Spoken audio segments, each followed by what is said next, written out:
sobre las metas, las restricciones y las metas primaria y secundaria? Sí, decime.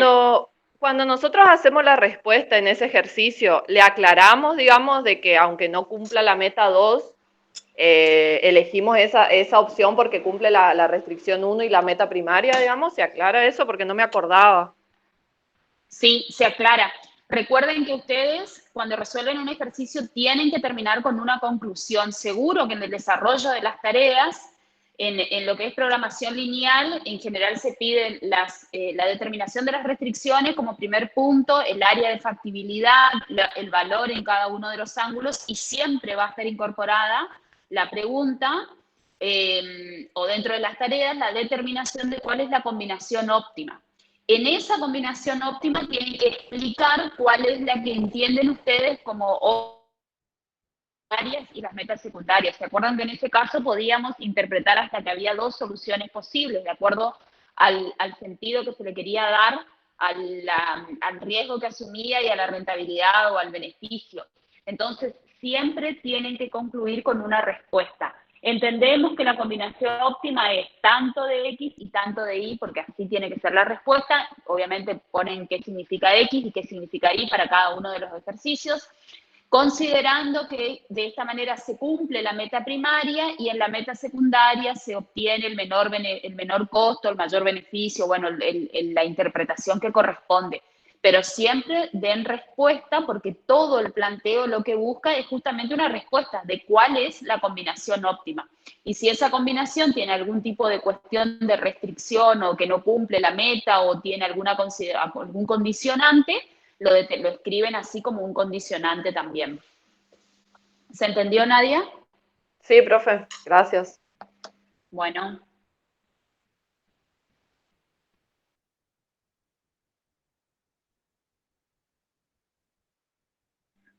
Vamos a empezar. Cristina, ¿estás, no? Sí, acá estoy. Admitiendo. Buenísimo. Entonces vos vas a poder ir admitiendo y yo avanzo, porque la verdad que hoy son bastantes puntos los que tenemos que resolver, así que vamos Dale, a no hay empezar. problema. Dale. Bien, antes de avanzar con la segunda parte del ejercicio 29, quisiera saber si les quedó alguna duda respecto a lo que vieron en la primera parte.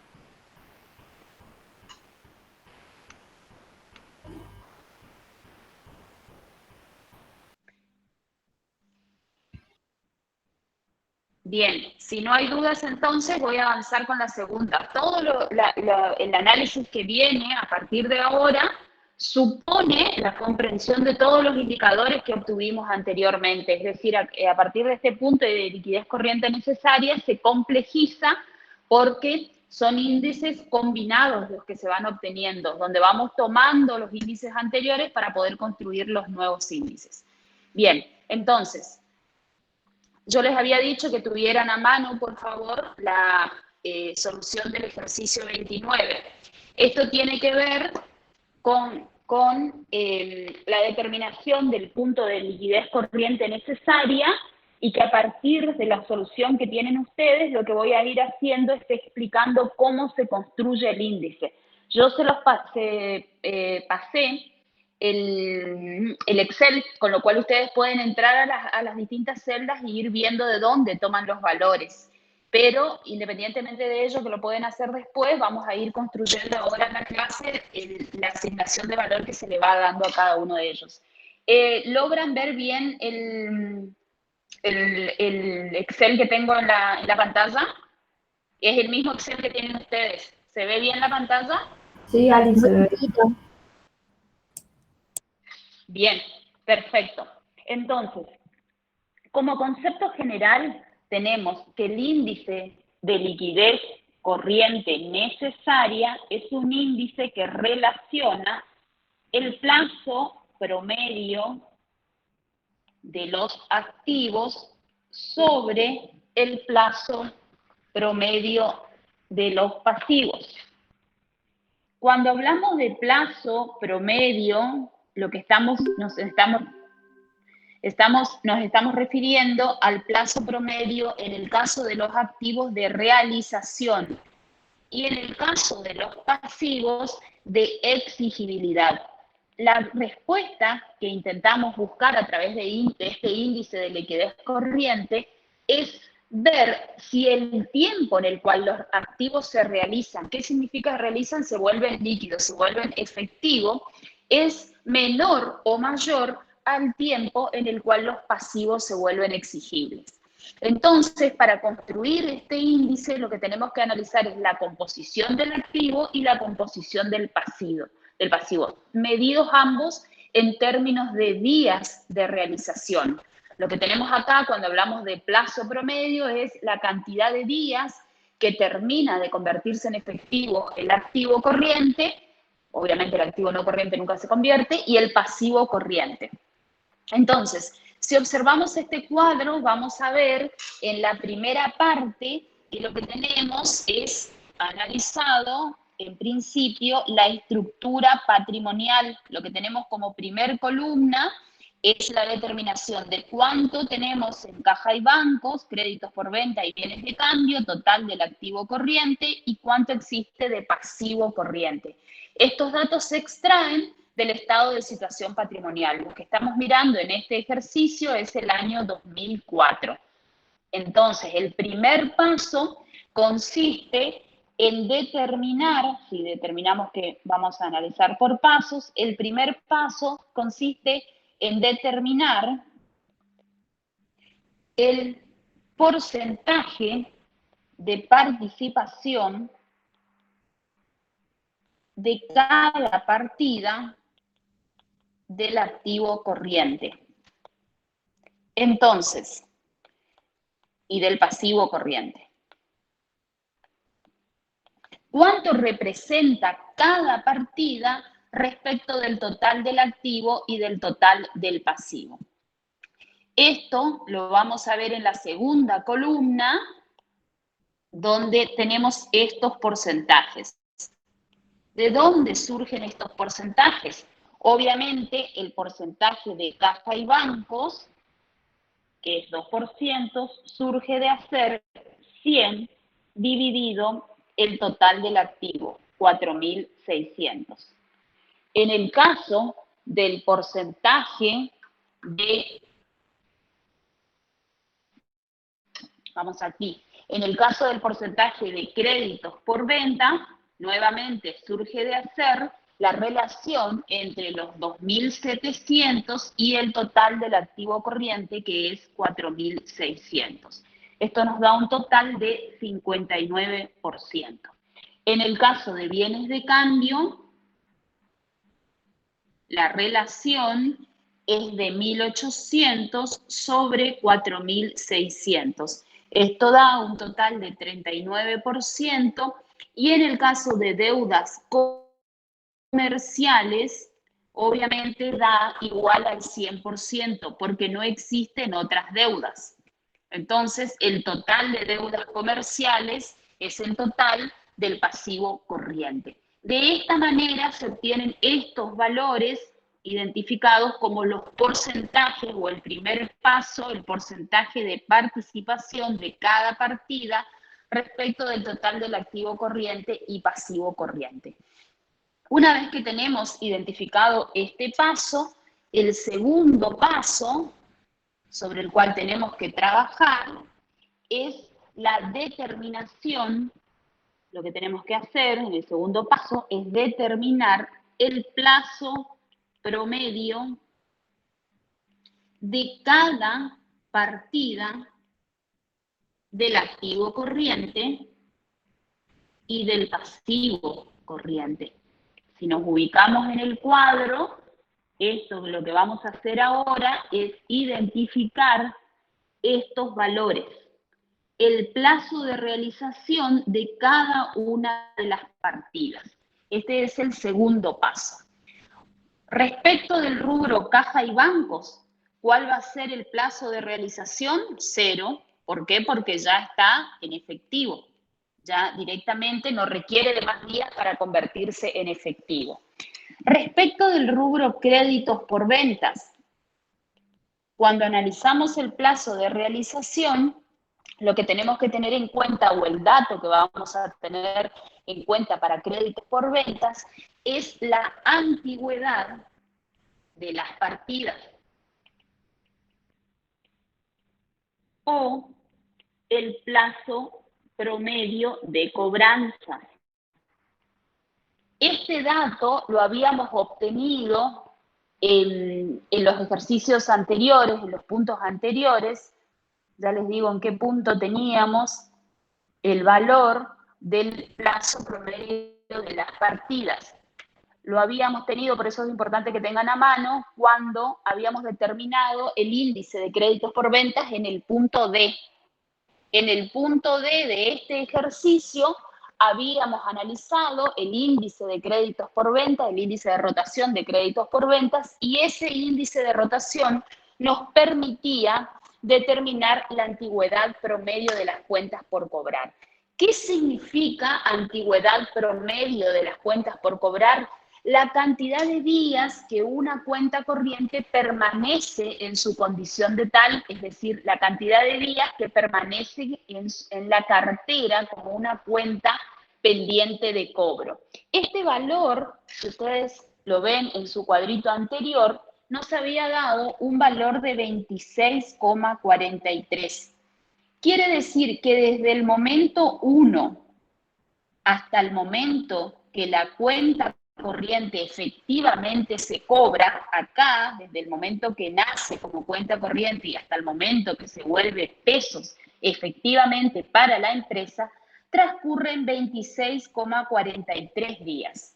Entonces, la forma de construir el plazo promedio que nos exige el índice de liquidez corriente necesaria es considerar el promedio entre un día y 26,43 días.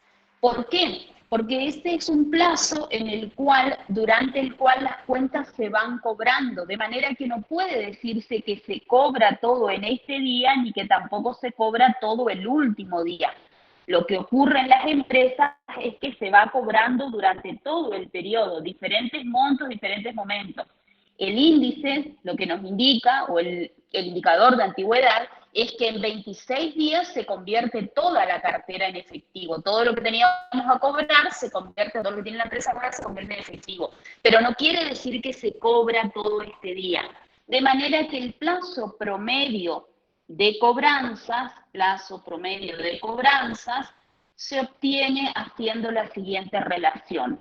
El promedio entre 1 y la cantidad de días que nos da de máximo 26,43 dividido 2. Eso es lo que ustedes tienen identificado en el cuadrito, en el Excel de solución, cuando dice plazo de realización de los activos. Y ese valor de 26,43 más 1, ambos valores, la suma de ambos dividido 2, nos da un total de 13,72. ¿Qué es 13,72? La cantidad en días promedios en que se va cobrando la cartera. Recuerden que lo que estamos buscando en este ejercicio, en el índice de liquidez corriente necesaria, es ver en qué momento ingresa el efectivo a la empresa para poder determinar si el plazo en el que entra el efectivo es mayor o menor al plazo en que el efectivo debe erogarse como forma de pago a las deudas comerciales. Entonces, buscamos un punto intermedio. La justificación de esto, ustedes lo tienen en el material de teoría, pero de todas maneras resaltamos, buscamos un plazo promedio de cobranza en el entendimiento que las cobranzas no se producen ni en su totalidad en el día 1 ni en su totalidad en el día 26. Lo que se va produciendo es un goteo por ingreso de cobranzas durante todo el periodo. Entonces, la forma de determinar el plazo promedio es haciendo la suma de los extremos dividido 2 para justamente determinar en promedio, que seguramente es la mitad, de ambos valores cuando se vuelven efectivamente cuando se vuelve efectivo estas carteras de créditos por ventas que tiene la empresa. Bien, de esta manera determinamos el valor o el plazo promedio de créditos por ventas. Luego tenemos que hacer lo propio con el plazo de bienes de cambio. Y acá también tenemos que llevar adelante un análisis importante. En el plazo promedio de bienes de cambio, Fíjense que en el Excel que ustedes tienen, en la solución dice ciclo 70,92. ¿Qué significa el ciclo de bienes de cambio?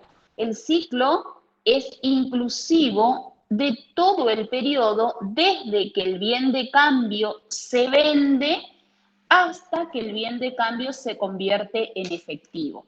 Entonces, este periodo para esta empresa está dado por el primer valor del periodo de tiempo, o el primer periodo de tiempo, que es igual a 44,48 días. Traten de ubicar, a ver si pueden, como para hacer interactivo y que lo vayan comprendiendo, ubiquen de dónde saco este valor, 44,48 días. Fíjense en los indicadores que obtuvimos anteriormente. ¿A qué corresponde este valor? La antigüedad de los bienes de cambio. La antigüedad promedio perfecto de los bienes de cambio. ¿Y qué significa la antigüedad promedio de los bienes de cambio? ¿Cómo se construye? Teniendo en cuenta que El índice todas de las antigüedades siempre...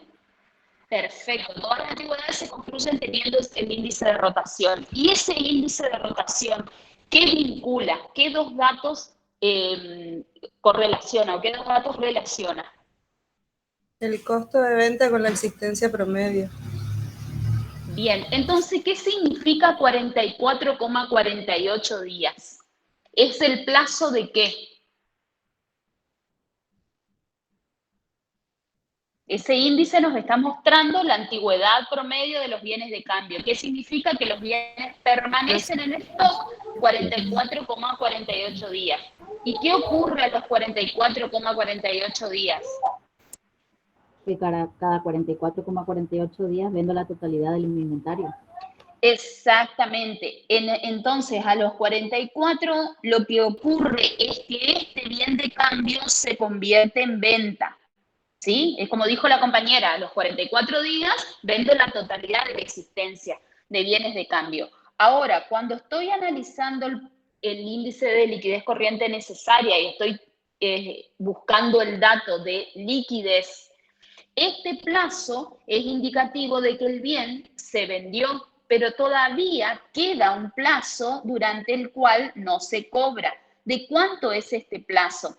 Hasta acá ocurrió la venta del bien, acá se dieron de baja, los bienes se vendieron, pero ¿se volvió efectivo? No aún. ¿Qué otro plazo transcurre para que el bien en definitiva se convierta ya efectivo? la antigüedad promedio de los créditos por venta. Las cuentas por cobrar. Exacto, a partir de, exactamente, porque todavía falta el plazo de la antigüedad promedio de los créditos por venta. ¿Y cuánto es esa antigüedad promedio de los créditos por venta? 26,43. 26,43. Quiere decir, en definitiva, que el ciclo de bienes de cambio es la suma de 44,48 más 26,43. Recién en ese momento, en esa cantidad de días, es cuando el bien de cambio se convierte en pesos. ¿Cuánto nos da esto? A ver, que yo no tengo sumado tampoco. A ver, 44,48 más 26,43. 70,91. ¿Qué es 70,91? El tiempo en promedio que tardan las mercaderías vendidas en convertirse en efectivo. Primero, transcurre un plazo en el cual todavía no se vende. Durante 44,48 días, la mercadería permanece a lo largo de ese periodo de tiempo con altas y bajas nuevamente en inventarios. Y una vez que se vende, hasta que se cobra, transcurren 26 días más. Con lo cual, desde el momento en que se tiene en stock el bien en inventarios hasta que efectivamente se vuelve efectivo, transcurren 70 días.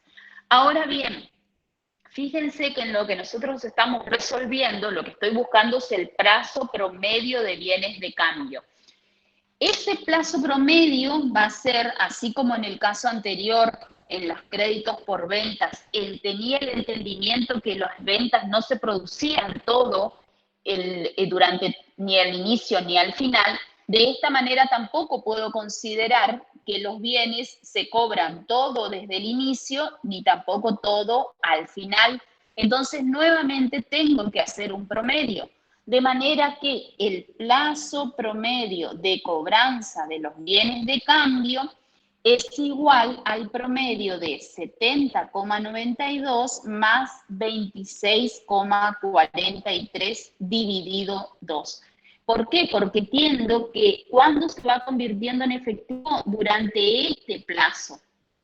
¿Sí? En este momento, durante estos días, es donde se va dando el efectivo ingreso de dinero. Los flujos son positivos. A partir de este momento es cuando considero en el promedio de ambos, es que entiendo que voy a percibir los fondos provenientes de las ventas. Esto nos da un total de 48,96. Entonces, el plazo promedio de los bienes de cambio es de 48,96. ¿Se entendió hasta acá? Sí, profe. Sí, se entendió. Bien, perfecto. Entonces, fíjense que ya tenemos el dato del 0, del 13,72, del 48,96 y ahora tendríamos que obtener el dato del 34. En el caso de deudas comerciales, el plazo está dado exclusivamente por la antigüedad de deudas comerciales, que ese dato los habíamos obtenido en el punto E. El punto E nos indicaba que el valor o el plazo, el índice de rotación era 5,40, entonces la cantidad de días, el plazo de pago era de 68 días. Nuevamente, lo que tenemos que hacer en este caso es considerar el valor de la aplicación de estos 68 días. ¿Sí?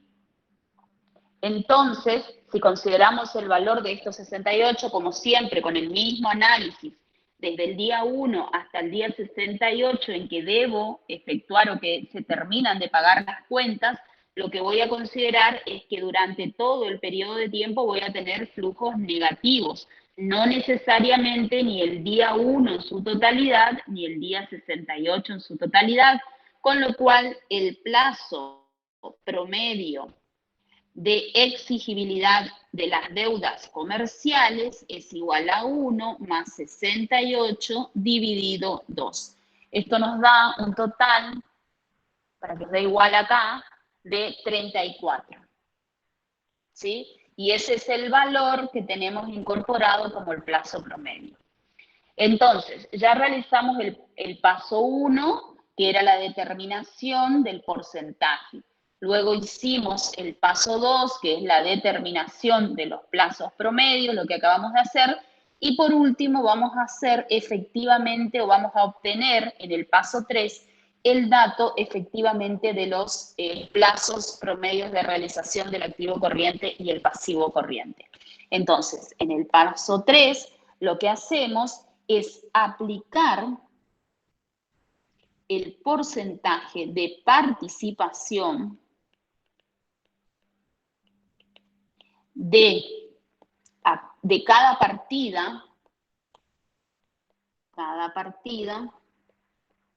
del activo corriente y pasivo corriente a los días promedios de plazo.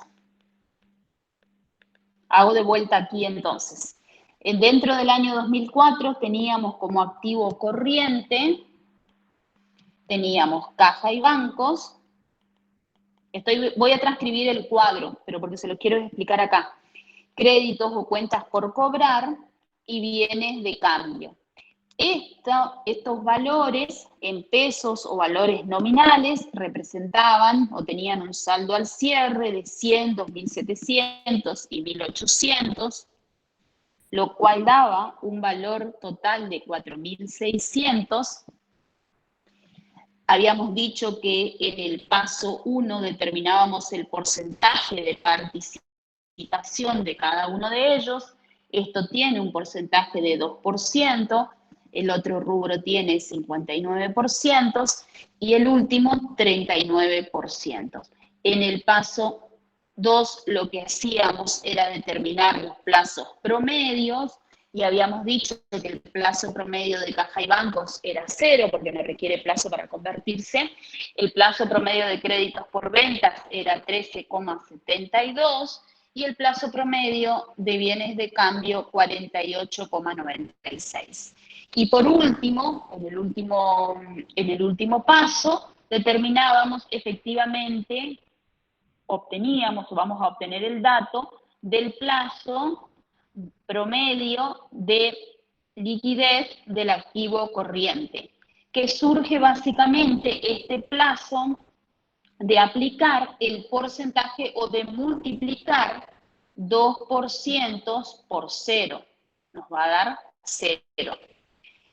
59% por 13,72. Esto nos da un valor de 8,05. Y por último, 39% sobre 48,96, que da un total de 19,16. De manera que la sumatoria nos da 27,21. ¿Qué es 27,21? Es el plazo de realización del activo. ¿Por qué construimos de esta manera? En definitiva, lo que estoy haciendo es ver cuántos días demora cada una de las partidas en promedio en convertirse en efectivo y necesito sumar esos promedios. Obviamente esta sumatoria tiene un porcentaje de incidencia relativa. Dada la composición de la cartera de créditos y los bienes de cambio, estos porcentajes aumentan o disminuyen. Y en consecuencia aumentan o disminuyen la cantidad de días que cada una de estas partidas aporta, o la cantidad de días que cada una de estas partidas demora en realidad en convertirse o volverse realizable o volverse líquida. Debemos hacer exactamente lo mismo para la parte del pasivo corriente, que es mucho más fácil porque tenemos una sola partida. En este caso es deudas comerciales, cuyo valor nominal es 3.500, cuyo porcentaje de participación es del 100%, el plazo promedio es de 34, entonces el plazo de exigibilidad del pasivo es de 34, porque 100 por 34 es 34. De manera que este 34 es el plazo de exigibilidad del pasivo. En este cuadro, en la solución de este ejercicio, ustedes pueden ver claramente, en el caso de que exista una sola partida, esa partida es la que es determinante para decir en cuántos días se vuelve exigible el pasivo. Ahora bien, cuando existen varias partidas, como en el caso del activo, tengo que ponderar cuánto representa cada partida respecto del total y aplicar esa ponderación a los días. De manera que recién luego, por sumatoria, puedo ver cuál es efectivamente el plazo de realización del activo. Bien, entonces, así determinado cada uno de estos valores, ya estamos en condiciones de obtener efectivamente el índice de liquidez corriente necesaria. Recuerden que habíamos dicho que era el plazo promedio de realización del activo sobre el plazo promedio de exigibilidad del pasivo. Habíamos tenido como dato que el activo se volvía efectivo en 27,21 días y el pasivo en 34 días.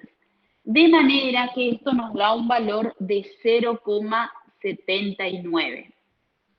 Bien, ustedes lo que tienen en la solución del ejercicio indica sobre el final que el índice de liquidez corriente es 1,31 y de liquidez corriente necesaria es 0,79 para el año 4.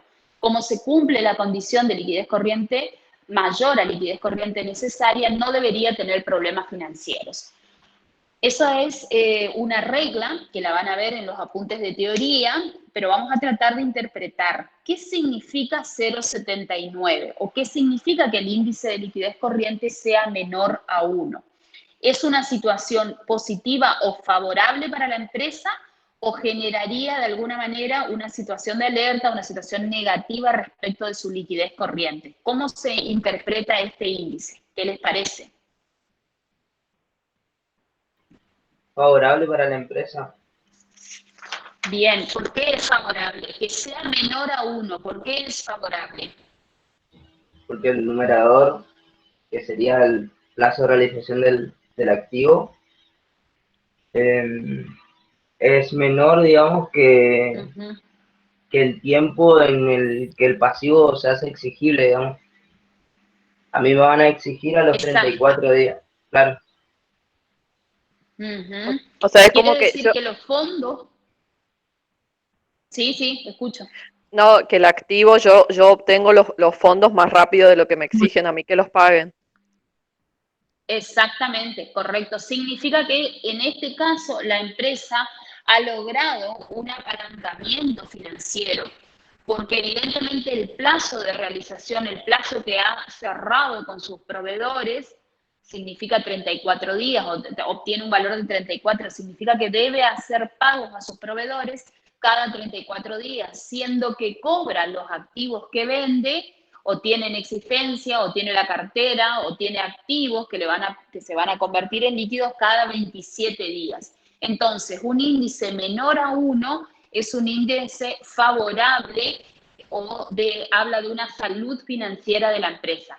Mayor a 1 significaría un compromiso, una situación de compromiso financiero, de déficit de caja temporal. No necesariamente quiere decir esto que va a permanecer en el tiempo, porque acá estamos hablando siempre de ciclos y de índices de rotación. Pero cuando ocurre que este índice es mayor a 1, alguna medida tendrá que tomar desde el punto de vista financiero, la empresa para no verse comprometida o afectada en cuanto a su liquidez. Les dejo unas preguntas para pensar, ¿sí? Porque es para analizar y para tener en cuenta.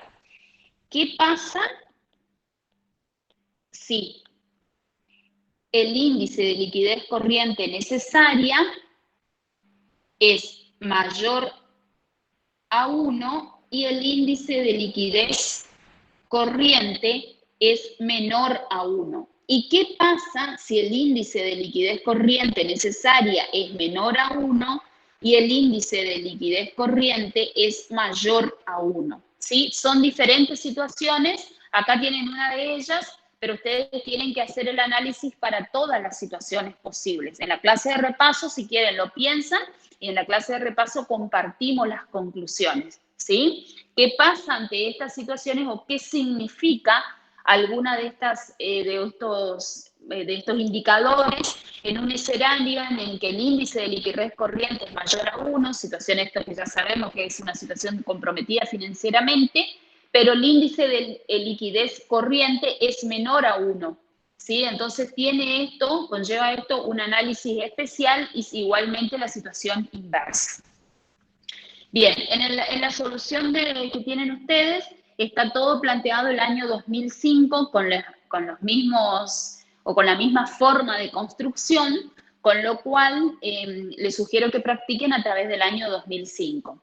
¿Sí? Tienen exactamente lo mismo. Vamos a avanzar ahora con otro indicador que nos pide el ejercicio, no recuerdo qué letra es la letra G. Rotación del capital corriente. ¿Alguna pregunta antes de avanzar?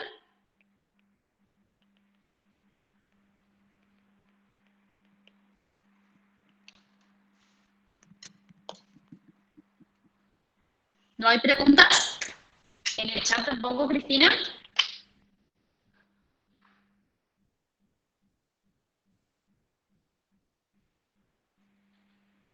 ¿Me están escuchando? Sí, profe, Sí, no, profe, no hay se la pregunta. escucha. Bueno, no hay preguntas. No. Bien, entonces, vamos a avanzar con el índice de rotación del capital corriente. Este índice de rotación lo que mide, o la relación que se determina a través de este índice, es cuánto rotan las ventas respecto del capital corriente. Y cuando lo construimos, es un índice de rotación donde relaciona ventas con capital corriente, como siempre, promedio. Es decir, cada vez que obtenemos un índice y trabajamos con promedios, o cuando consideramos periodos de tiempo, tenemos que considerar el promedio, porque no es el valor que está al inicio ni el valor que está al cierre, sino que se analiza un valor de lo que durante el año se mantuvo en promedio. Respecto del año 2004, este índice tiene un valor, o el total de ventas, perdón, es de 29.000. Y respecto del capital corriente promedio, el valor del inicio es de 1.402, más el valor de cierre, que es 1.100, ambos sumados y dividido 2. Esto nos da un total de 23,18. El índice de rotación del capital corriente es 23,18. ¿De dónde surge 1.402? Es el capital corriente al inicio. Dicho de otra manera, es el activo corriente menos el pasivo corriente al inicio. ¿Y de dónde surge 1.100? Es el capital corriente al cierre. Siempre capital corriente es activo corriente menos pasivo corriente al cierre. ¿Sí? Vamos a ver, vamos a corroborar uno. El del 2000, al inicio del 2004 era el cierre del 2003. Al cierre del 2003, el activo corriente era 3.720 y el pasivo corriente era igual a 2.318. ¿Sí? Ese valor debiera dar 1.402. A ver, 3.720 menos 2.318, 1.402. ¿Se entendió de dónde se obtienen los datos? ¿O cómo se construye el dato de la rotación del capital corriente? Bien, perfecto. Entonces, el 1.100 surge de la misma manera. Como estamos hablando del año 2004, este es el ejercicio 2004, es el capital corriente al inicio del 2004 y el capital corriente al cierre del 2004. ¿Sí? De esa manera construimos. ¿Qué significa este índice o qué dato me aporta este índice? Significa que las ventas rotan 23 veces durante el año respecto del capital corriente. Tal vez este índice sirve, o el análisis es relevante cuando se lo compara con otro año. El análisis en sí mismo, el índice en sí mismo, no aporta mayores datos si no lo analizo con el mismo valor de años anteriores o años siguientes. ¿Para qué nos sirve analizar esto? Para ver cómo ha variado o cómo responden las ventas respecto a los cambios en el capital corriente. El capital corriente siempre es la relación de los activos residuales o activos netos. ¿A qué hablamos cuando hablamos de activos netos? ¿A qué nos referimos? Al total o el valor que queda luego de cancelar los pasivos. ¿Sí? Como en este caso 1.402 es el valor que había al inicio de activos netos. Ha efectuado el pago de las deudas, el patrimonio o el activo que tiene el ente es 1.402. Y durante el año significa que las ventas, o el valor que representan las ventas, significa que ha rotado 23,18 veces ese capital corriente o ese total de activo neto en promedio, porque recuerden que tomamos inicio y cierre. ¿Sí? ¿Alguna duda respecto de este indicador? Bueno, si no hay dudas, vamos a ir a otro indicador. Vamos a ir al indicador G al H, al otro valor que nos exige el ejercicio. El otro valor es el índice de rentabilidad del activo.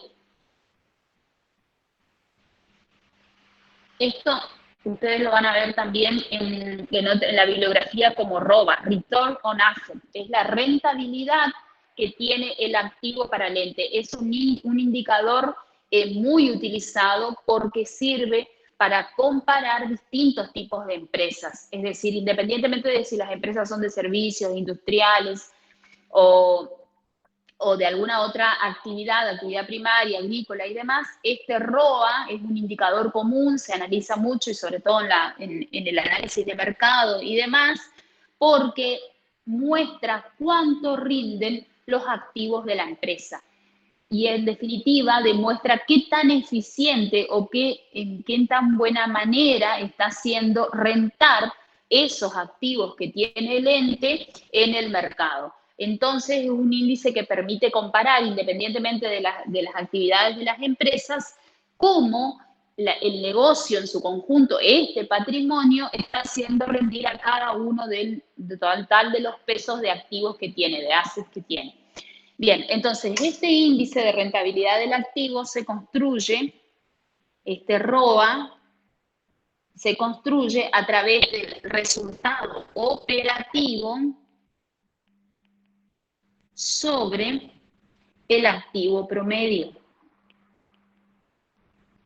Es lo que estábamos enunciando. ¿Cuánto rinden los resultados respecto del activo que está comprometido para obtener esos resultados? Y este resultado operativo para el año 2004 es de 3.900 sobre los activos promedios. El activo de inicio es 5.820, el de cierre es 7.550 y como promedio debo dividir por 2. De manera que esto permite un índice de 58,34%, que es el valor que tienen ustedes en la solución, ¿sí? En la solución van a ver que el valor que asume el índice es de 58,34, que surge de la construcción de esta fórmula. Hay dos cuestiones que hay que considerarse o que hay que considerar como relevantes. Primero, que estamos hablando de resultado operativo y no resultado final. ¿Por qué hablamos de resultado operativo? Porque el análisis que se hace para este tipo de indicador es justamente ver cuánto rinden los activos independientemente del impuesto a las ganancias y de la forma de financiación que tiene el ente. Entonces, el valor que busca es un valor de resultado sin considerar los intereses financieros o la forma en que se está financiando el ente.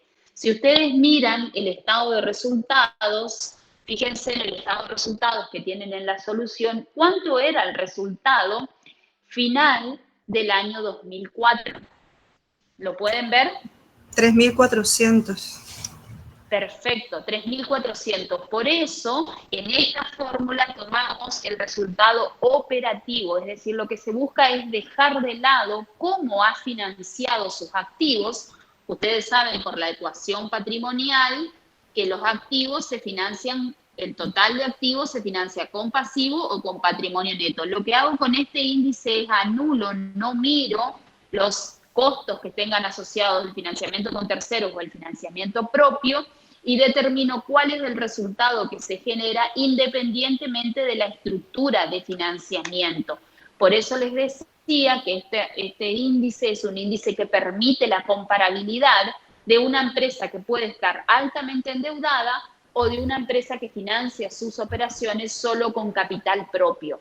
Este análisis es un análisis que se abstrae de la estructura de a quién debe la empresa o cómo compró o cómo adquirió estos activos y mira qué tan eficiente es el rendimiento que está obteniendo de esos activos. Fíjense que en este caso este indicador nos da un 58,34%. Es un índice de rentabilidad bastante alto en términos de mercado, ¿no? Porque significa que por cada 100 pesos que la empresa destina o tiene dentro de sus activos, hay una rentabilidad del 58%. En promedio, las empresas, bueno, este último año también tuvieron una situación muy particular, digamos, en Argentina, pero en general estos ROAs están alrededor del 4, 5, 8% en las empresas internacionales e incluso en periodos normales también se lo puede ver de esta manera. Es lo que puede rendir una empresa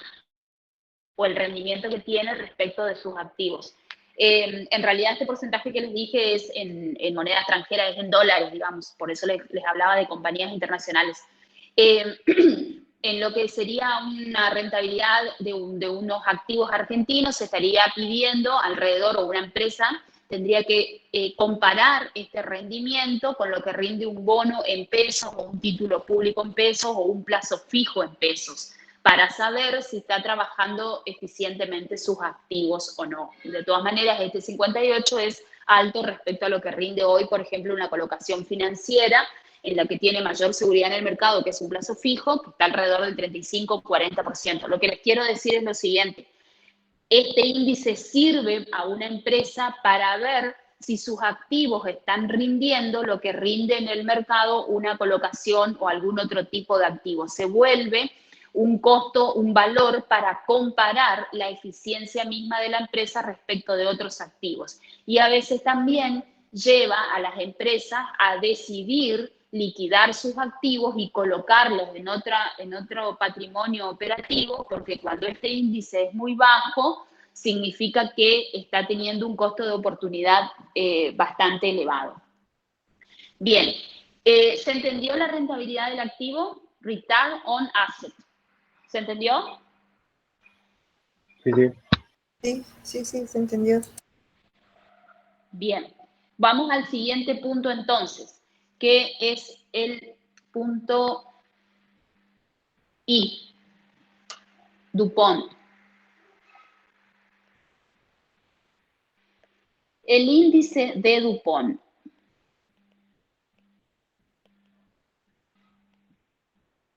Este índice, básicamente, lo que construye es exactamente lo mismo que la rentabilidad del activo, pero es igual, el índice de DuPont es igual a rentabilidad del activo. Pero este índice tiene otra perspectiva, lo hace desde una perspectiva diferente.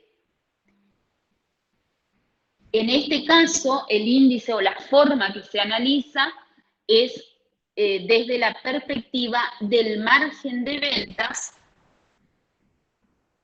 por la rotación del activo.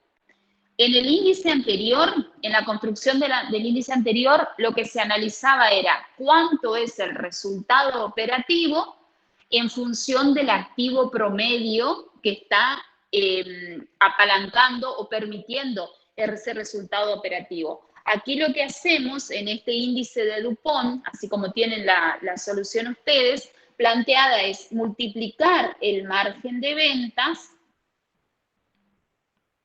por la rotación del activo. La mirada que tiene este índice es la siguiente. Dice, ¿cuánto rinde cada venta en términos operativos, en términos de resultado operativo? Y a partir de ver cuánto rinde cada venta, analiza cuántas veces rota el activo en términos de venta. Esto está dado, en este caso, por un margen de ventas de 13,45%. por 4,34. De manera que el índice que se obtiene es también 58,34, es la rentabilidad del activo, pero lo miro desde otro lugar. Miro cuánto es el margen de venta. Por cada peso de venta se obtiene un 13,45. Ahora veo cómo, ahora lo explico cómo se construye. ¿Y cuántas veces rotan las ventas en el año respecto del activo? 4,34. Este 13,45 surge como margen de ventas que es, siempre va a surgir del resultado operativo sobre el total de ventas. Esto es 3.900 sobre 29.000. ¿Qué me dice? El 3.900 es el resultado. Es el valor o el porcentaje que representa el resultado respecto del total de ventas. Por cada peso de ventas obtengo un 13,45% de rentabilidad. Y a esto lo multiplico por la rotación del activo. ¿A qué es igual la rotación del activo? A las ventas sobre los activos promedios. Es decir, cuántas veces se vende el activo promedio, que en este caso las ventas están dadas por 29.000 sobre el activo promedio, que es 6.685.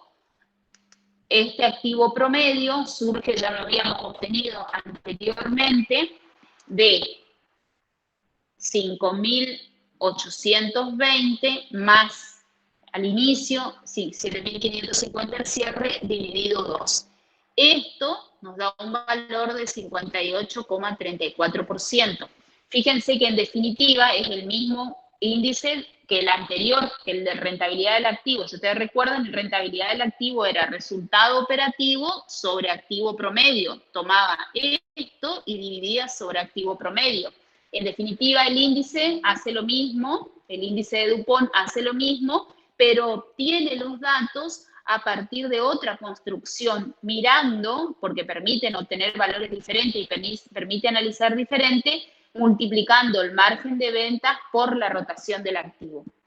¿Y por qué sirve analizarlo de esta manera? Porque, nuevamente, permite la comparabilidad entre empresas. El margen de venta es un porcentaje y la rotación del activo es un valor en términos de cantidades. Si yo quisiera comparar esta empresa con otra, que también pudiera tener una rentabilidad del 58%, podría venir ese 58% de un porcentaje de ventas mayor y menor rotación. Es decir, esto me muestra, este índice de DuPont, que es el mismo valor que obtuvimos anteriormente a través de rentabilidad del activo, me muestra la forma en que se generan los resultados. Si se genera por altos márgenes y baja rotación, o al revés, alta rotación y bajos márgenes. Y me permite analizar dentro de la estructura de rentabilidad a qué corresponden digamos, los conductores, los drivers del resultado de la empresa. ¿Sí? Es decir, puede una empresa tener altos márgenes, pero baja rotación, como puede ser una empresa de venta de vehículos o de transportes, y diferente, y puede tener otra empresa una estructura, una rentabilidad del activo similar, pero que deviene, una empresa retail tiene bajos márgenes y alta rotación de sus activos. ¿Está? Es decir, alta cantidad, varias veces durante el año se vende el mismo stock. Eso significa entonces que el análisis de DuPont me permite determinar si comparativamente o en industrias iguales o que tengan el mismo ramo de actividad, los resultados de esta empresa devienen o por margen o por rotación.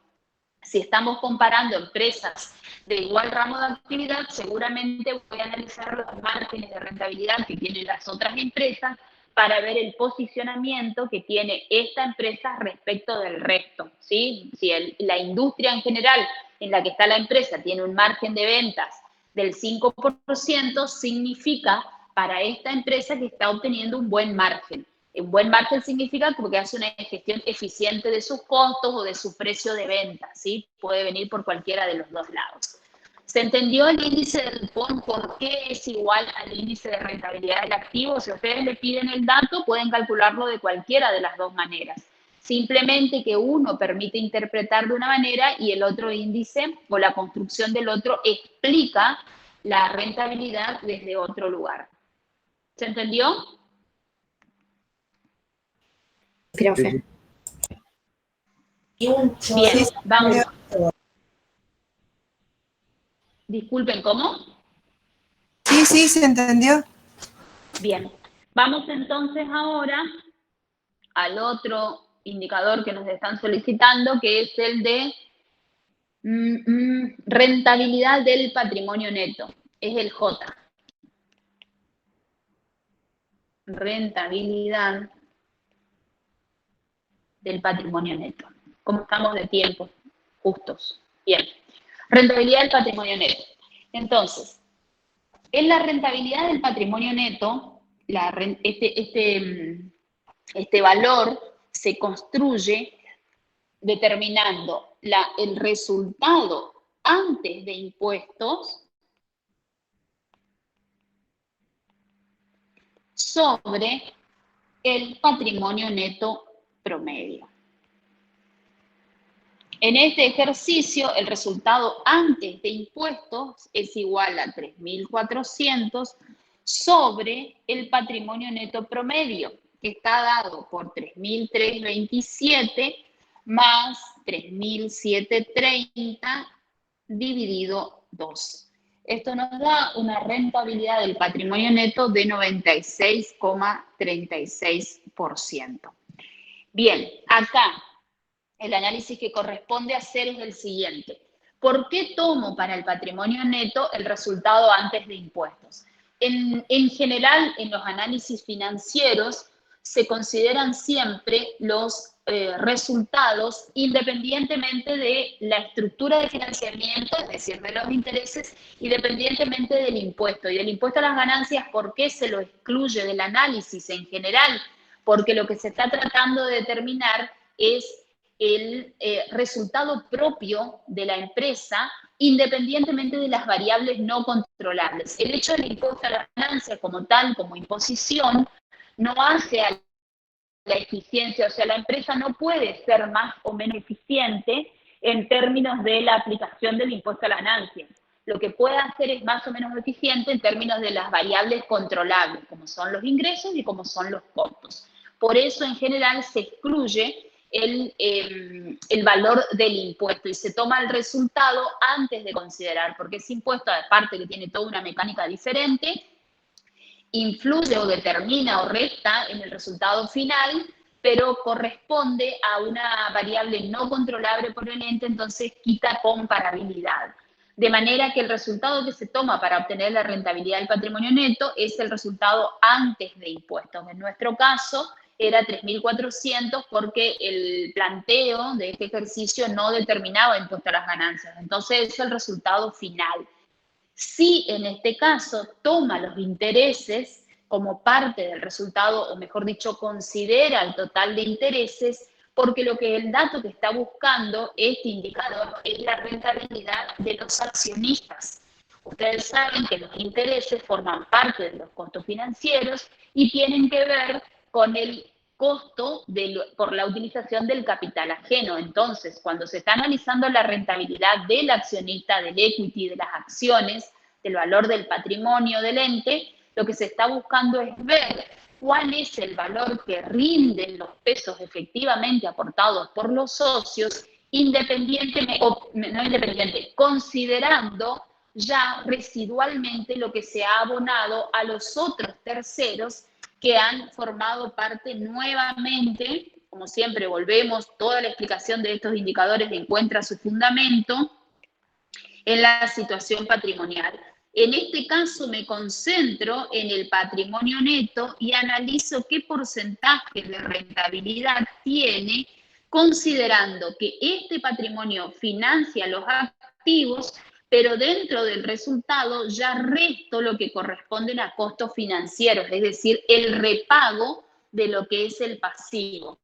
De manera que la rentabilidad es la rentabilidad obtenida una vez pagado el costo de los pasivos, considerando en consecuencia si ese costo o ese financiamiento que se ha obtenido, a pesar de ese financiamiento y de haber pagado, se obtiene un resultado positivo o un índice de rentabilidad positivo. Bien, por último vamos a analizar el último indicador, el anteúltimo en realidad, que es el indicador de leverage, que es el punto K. ¿Estudiaron leverage en teoría? ¿Vieron? ¿Lo vieron? Sí. Bien. ¿Qué vieron de leverage? ¿Qué entendieron de leverage?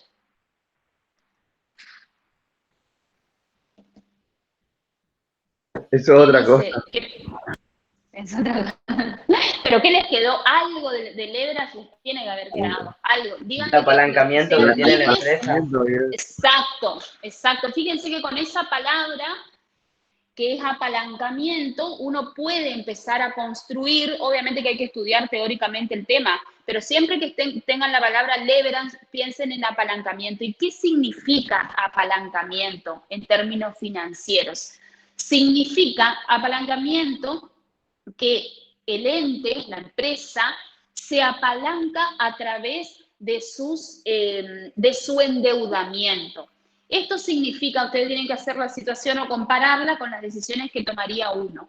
Fíjense, si yo tomo un préstamo, vamos a salir en un ratito del ejercicio porque entiendo que tienen que comprender efectivamente qué significa leverage.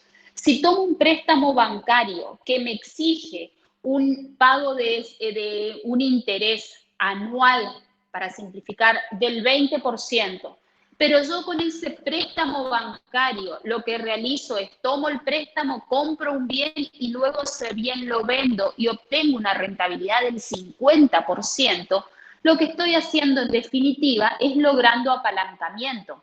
Justamente se trata de un apalancamiento financiero porque a partir de un flujo que recibe el ente positivo por endeudamiento que paga una tasa determinada, permite convertir ese flujo en la operación, convertirlo en actividades operativas, ya sea venta de bienes, servicios, la actividad que haya decidido el ente, que le otorga esa operación o esos negocios, le otorgan una rentabilidad mayor que el costo que paga financieramente. Por eso hablamos de apalancamiento.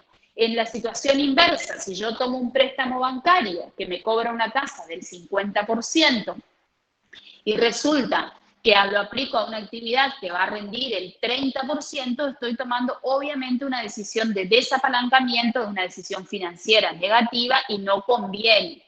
Esto, si bien parece como muy sencillo, así mirándolo en forma estática, es un índice o un indicador que las empresas tienen que estar controlando permanentemente. ¿Por qué? Porque cualquier decisión de tipo financiera o comercial afecta a este apalancamiento.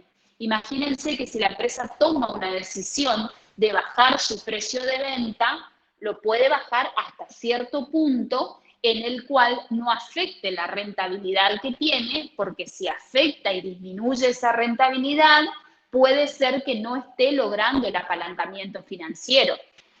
Dicho de otra manera, si el costo del financiamiento es del 20%, la empresa no puede bajar su precio de venta que le implique una rentabilidad menor al 20%, porque lo que va a producir es un desapalancamiento.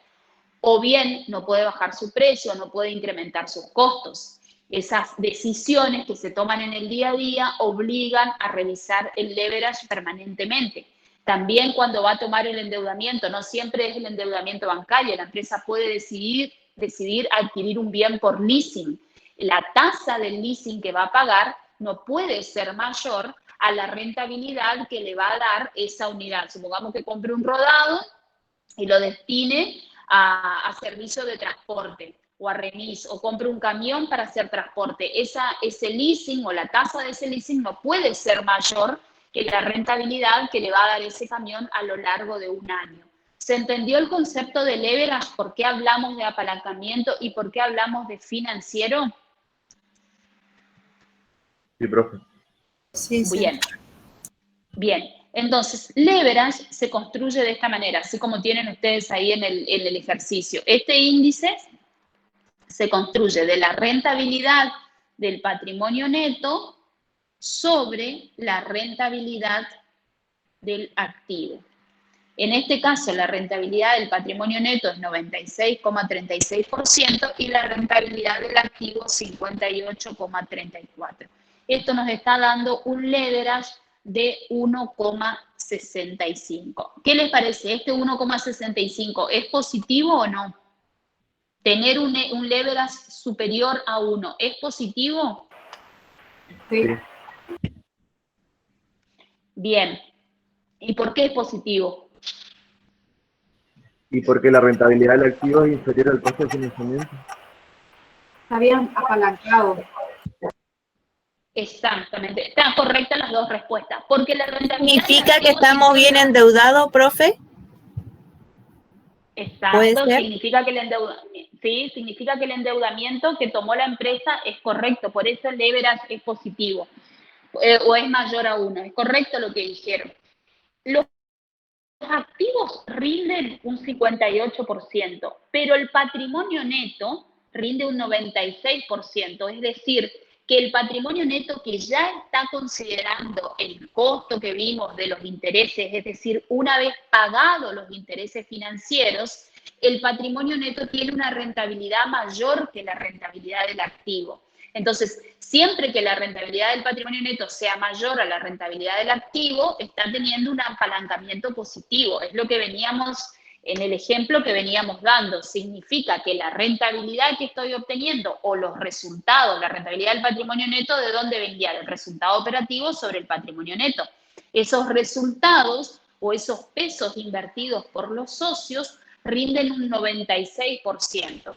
Y si miramos cuánto rinde el activo, efectivamente tiene una rentabilidad mayor. Significa que la estructura, nuevamente, nos posicionamos en la ecuación patrimonial,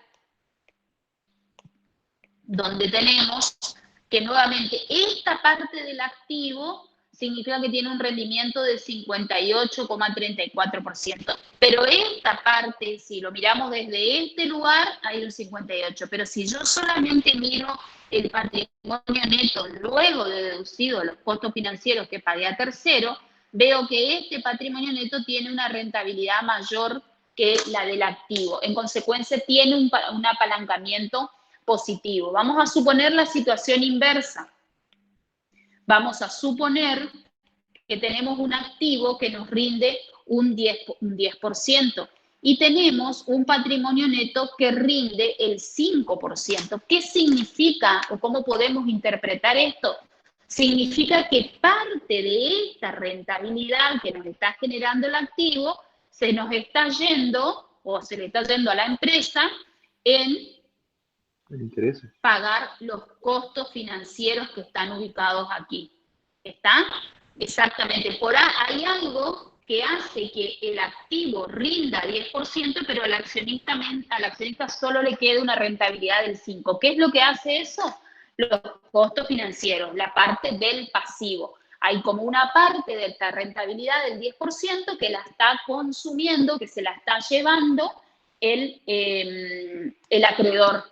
¿Sí? El acreedor, que hay incluso los pasivos siempre se consideran, como les había dicho el otro día, si ustedes analizan los estados de resultados o los valores de empresas que cotizan en bolsa en Argentina o bien que están en el mercado internacional, siempre se consideran los costos financieros de los pasivos no corrientes, porque son los pasivos que generan interés. Se entiende que las deudas de corto plazo no tienen interés, a pesar de que por ahí en este momento hay una realidad diferente.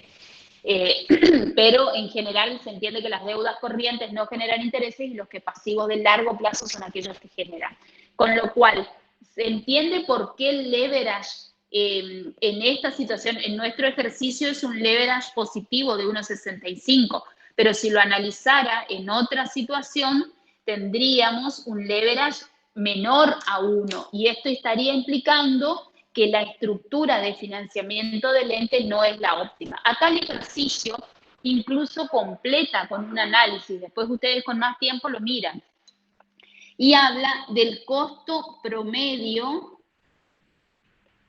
del pasivo. El costo promedio del pasivo, ¿qué es el costo promedio? Es el porcentaje de interés que se está pagando por los pasivos. Y esto obtiene un valor de 13,09. Es la tasa de interés de los pasivos. ¿De dónde surge este 13,09? Surge de hacer 500, que son los costos financieros, sobre 3.820, que es el pasivo al cierre. Acá podría considerar pasivo al cierre o podría considerar, este análisis es marginal, podría considerar pasivo al cierre o pasivo promedio. Pero en definitiva, ¿qué está indicando? Que el pasivo tiene un costo financiero de 13,09 y el valor nos permite validar esta parte que habíamos analizado, porque ya a través del leverage se obtuvo la conclusión de que la empresa tiene una estructura de financiamiento positiva.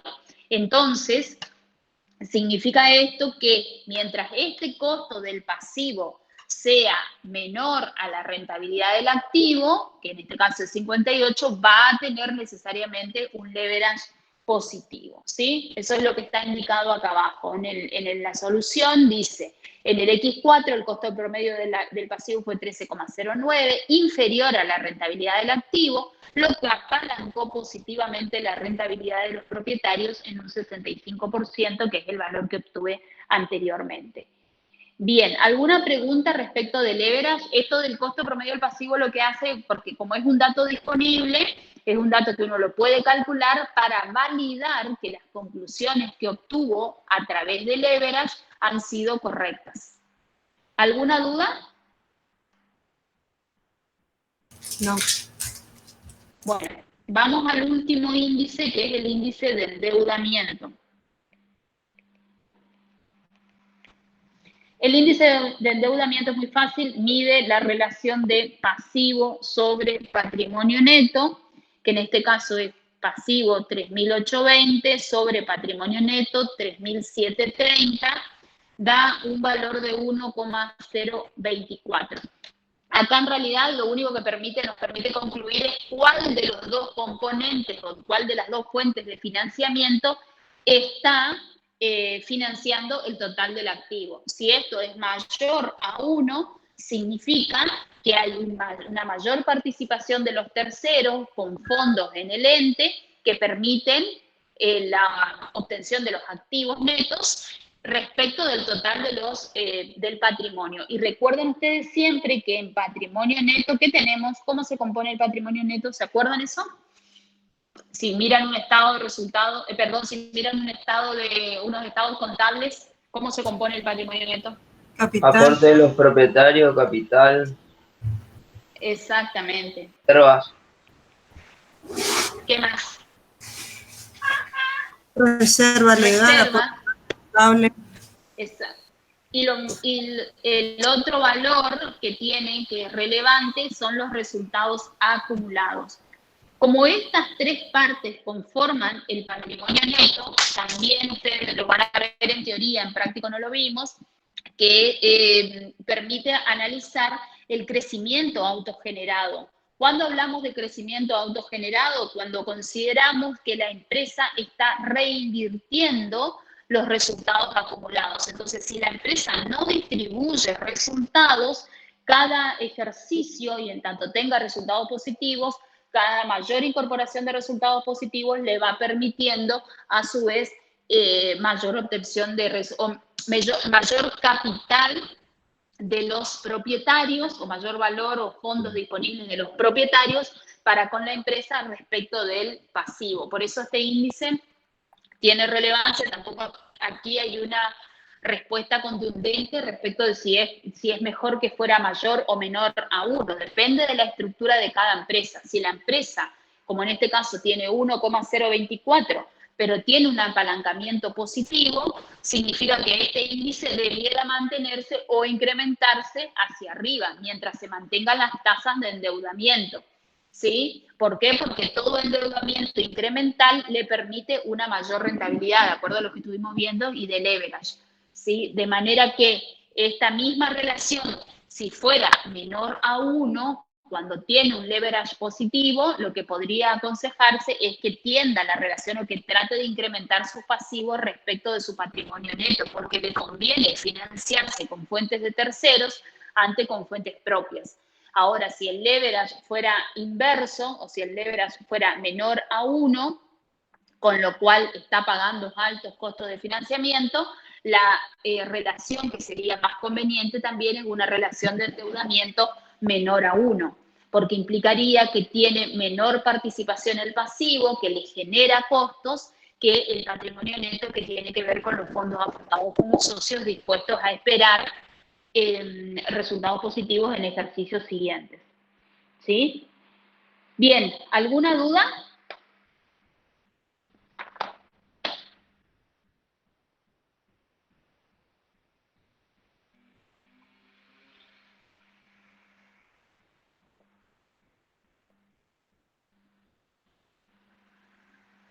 ¿Alguna duda? No, profe, parece que no. No, profe. Bien.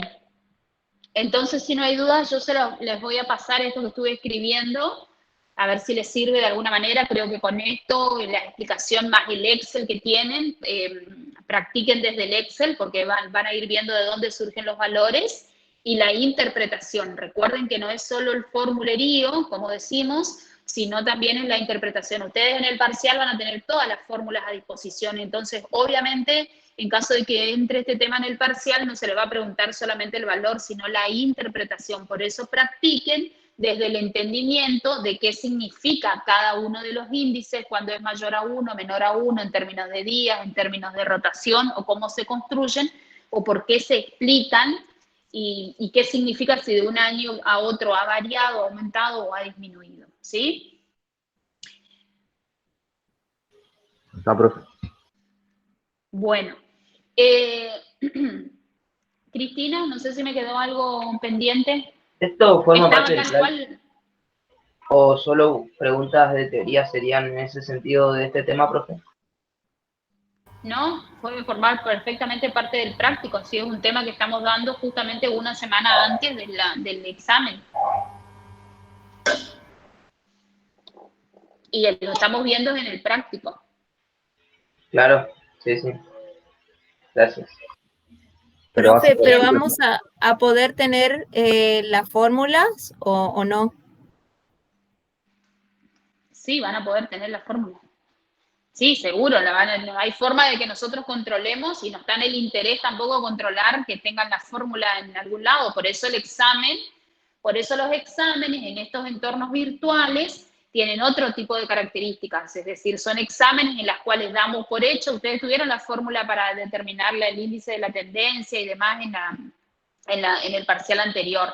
Acá van a tener a mano las fórmulas, lógicamente, porque es imposible que nosotros controlemos, no está en la intención controlar, la intención es si ustedes han la aplicación de la fórmula, por eso les decía ya desde el otro día, lo relevante no es aplicar la fórmula, porque la fórmula la van a tener y porque la fórmula en el ejercicio profesional la van a conseguir en cualquier lugar. El valor agregado, lo que se va, en el caso de que ingrese este tema en el parcial, que se tome este tema, lo que se va a preguntar es la interpretación, y la interpretación no significa decir era 20,4 y pasó a 28,5. Hay que entender qué es lo que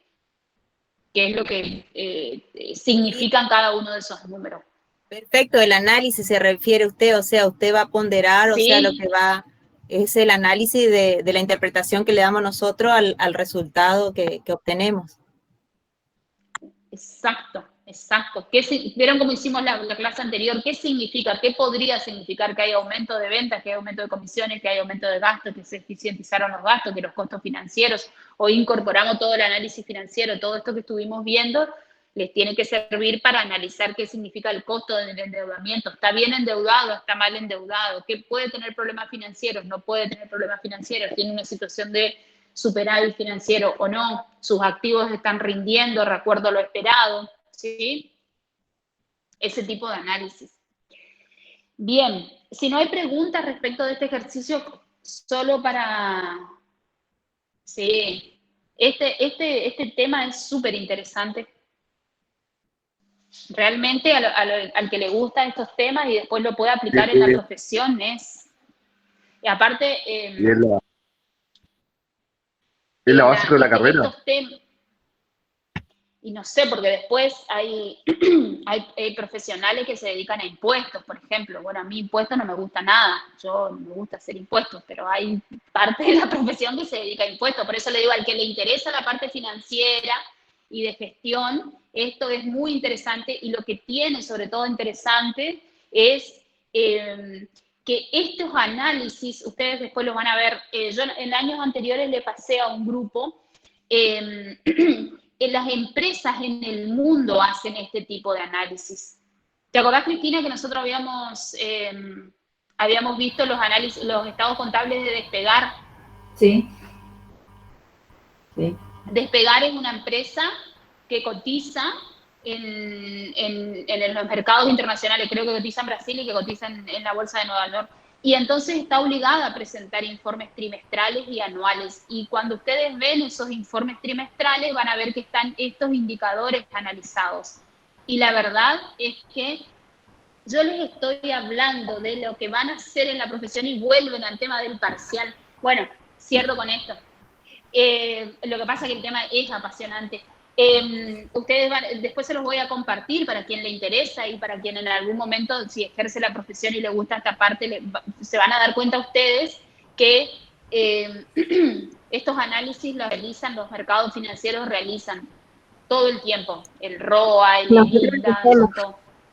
Nosotros en Musimundo lo hacemos. Claro, sí, exactamente, porque sobre todo Musimundo que tiene obligación de rendir cuentas. Exactamente, porque tiene endeudamiento, exacto, tiene elementos de patrimonio. Y entonces los presentan, los análisis de los estados contables de YPF y demás también, pero cualquier empresa internacional los presenta y se analizan estos ratios. Y para los gerentes financieros son relevantes estos ratios. Y profesora, sí, porque, como les decía, con respecto a esos datos, por ejemplo, si uno quiere pedir un leasing, te piden el balance y ahí ellos analizan a ver si tiene viabilidad que te den ese leasing o ese préstamo hipotecario o algo, ¿no? O sea, no sin ir más lejos de la bolsa, sino de la vida real acá. Tal cual. Analizan eso. Tal cual. Tal cual, las entidades bancarias piden flujo de fondos proyectados y lo que analizan a través de ese flujo de fondos proyectados justamente es los indicadores que tiene de superávit y la consistencia, porque presentar un flujo de fondo no es hacer un flujo de fondo a mano alzada. Los valores que se incorporan en las proyecciones tienen que tener sustentos mirando la rentabilidad que tuvo anteriormente, cómo rinden sus activos, las decisiones financieras, los endeudamientos anteriores y las tasas que ha pagado la empresa, ¿sí? Así que efectivamente, como dice la compañera, no es solo por una obligación de publicar información, sino también, y cada vez eso cada vez es más exhaustivo el análisis que hacen las entidades financieras, piden información cada vez más actualizada. Bien, entonces, a ver, el lunes no tenemos clases. Miércoles. El miércoles tenemos la primera clase de repaso. En esa clase ustedes nos van a plantear los ejercicios, no los ejercicios, sino las preguntas puntuales que tengan de cualquiera de los temas. Y en la clase del viernes vamos a repasar un poco, vamos a ver algunos ejercicios, ¿sí? ¿Qué preguntó uno de los chicos en el chat, Cristina? Que yo no Les vas a pasar tus notas. Sí, ahora se las convierto en PDF y se las paso. Bueno, profe, nos estamos viendo. Bueno, no sé si hay que aclarar algo más, Cristina. No, la verdad que muy linda la clase, me pareció muy completa. Supongo que ahora les queda a ellos sentarse y analizar y hacer ese análisis que hiciste vos tan detallado, hacerlo un proceso interno, ¿no? Pero creo que se entendió bien. Les voy a pasar, tenemos las copias de un libro, ¿te acordás que nos había pasado Guille? Sí, el profe Guille, está acá. Se los voy a buscar y se los voy a pasar también. Ahí está como más explicado este tema de los plazos de realización y demás, está muy claro en ese libro, así que se los voy a compartir para que lo practiquen.